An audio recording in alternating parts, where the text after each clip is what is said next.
Alright, welcome to part 2 of A Case for Racing Immortality. Today we got Royal Delta, 3-time Eclipse Award winner and 2-time Breeders' Cup champion. Those are 5 reasons right there why Royal Delta deserves to be in the Hall of Fame. But we'll chronicle her career and get into why I think she deserves to be a first ballot electee. Let's get started. So let's just go through the statistics right now. Royal Delta in 22 races, won 12, was second 5 times, and was third once, and then she was off the money in the rest of those races. She was trained by Bill Mott, ridden by Mike Smith and Jose Lescano. She was ridden by Jose Lescano in 2011 and Mike Smith in 2012 and 13. Owned by Besalou Stables. She was by Empire Maker out of Delta Princess by AP Indy. Some of Royal Delta's biggest accomplishments include winning the Black-Eyed Susan, the Alabama, the Breeders' Cup, as I said earlier, the Breeders' Cup Distaff twice, although then the times that she won it, it was referred to as the Ladies' Classic. So just that there's not confusion, the Ladies' Classic and the Breeders' Cup Distaff are the same thing. I'm going to say Distaff because I like it better, and that's what they're called now. But Ladies' Classic is Distaff. And then she also won the Fleur de Lis Handicap, the Delaware Handicap, the Belle Dame in 2012, and then the Sabin Stakes, the Delaware Handicap again in 2013, the Personal Ensign. She was second in the Belle Dame in 2013, and then she was fourth to Beholder in the 2013 Breeders' Cup Distaff, her last career start. But I mean, Royal Delta is the typical very good horse.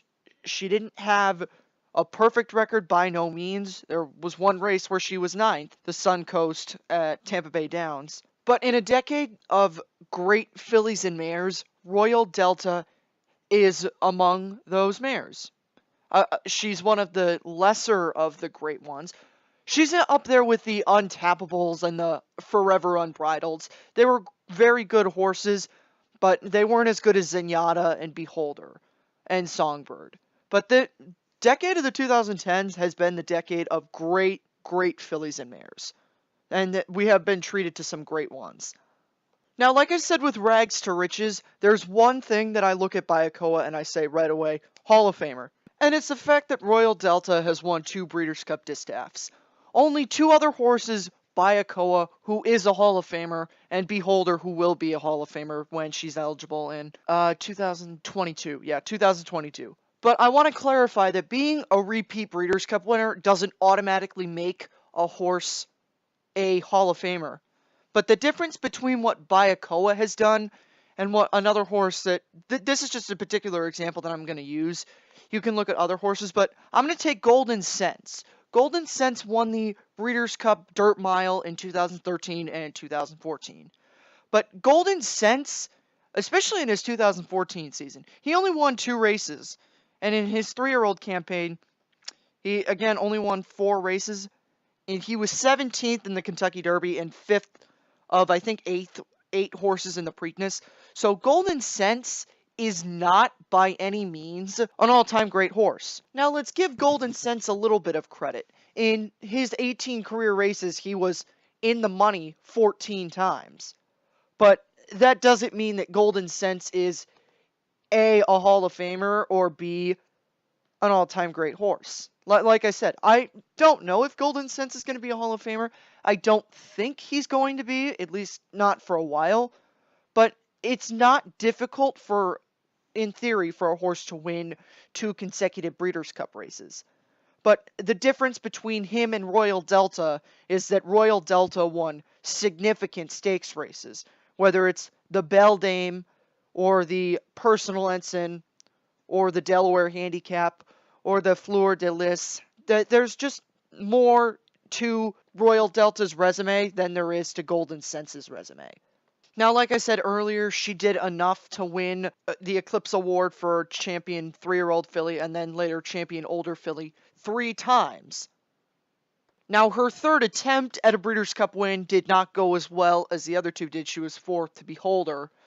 But Royal Delta still did enough in 2013 to be considered the best mare in the country. And, you know, she had a good season. She won the Delaware Handicap and she won the Personal Ensign, then she was second in the Beldame. Now, when Royal Delta did try to run against the males in the Dubai World Cup in 2013, she lost, and she lost badly. She was 10th in the Dubai World Cup. I didn't mention that in her other bad performances. Now, I give her a little bit of a break because it's in Dubai, and it was run on synthetics that year. So it was at Meydan, it was in Dubai, it was against the best horses in the world, not just the best female horses in the world or in the country, but it was still a bad performance. Now, I've said that Royal Delta should be a Hall of Famer in her first consideration because of the good performances that she had outweigh the iffy performances that she had, but I don't think that she will be voted. And like I said, there's two things. I think so, but looking at it realistically, Royal Delta probably does not get in this year. I think she definitely is a Hall of Famer, and she will get in at some point. Even Bayakoa, two-time Breeders' Cup winner, although Bayakoa's second Breeders' Cup was marred by the breakdown of Go for Wand. Bayakoa was still a very good horse and deserved to be a Hall of Famer.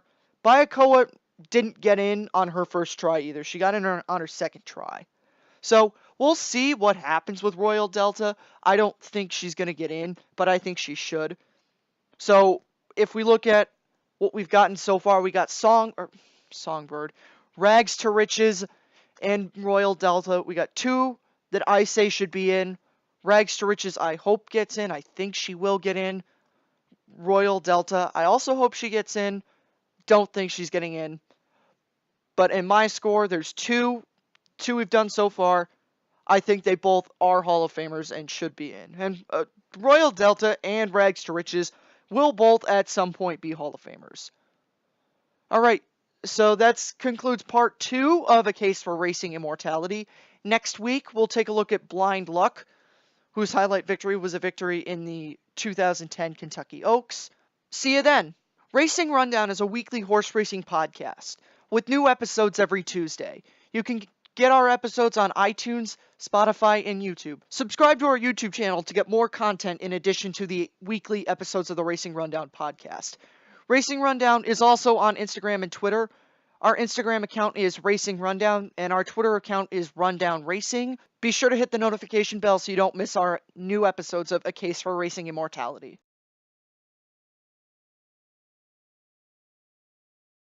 On the outside, they're at the top of the lane in the Ladies Classic, and Plum Pretty hugs the rail and kicks for home, and she's got something left. Plum Pretty going on for home gamely now. In the centre, it's Tricky stretching her every yard of the way. Royal Delta's getting involved late as well. Plum Pretty along the inside. It's Tricky racing between them and Royal Delta. It's a thriller.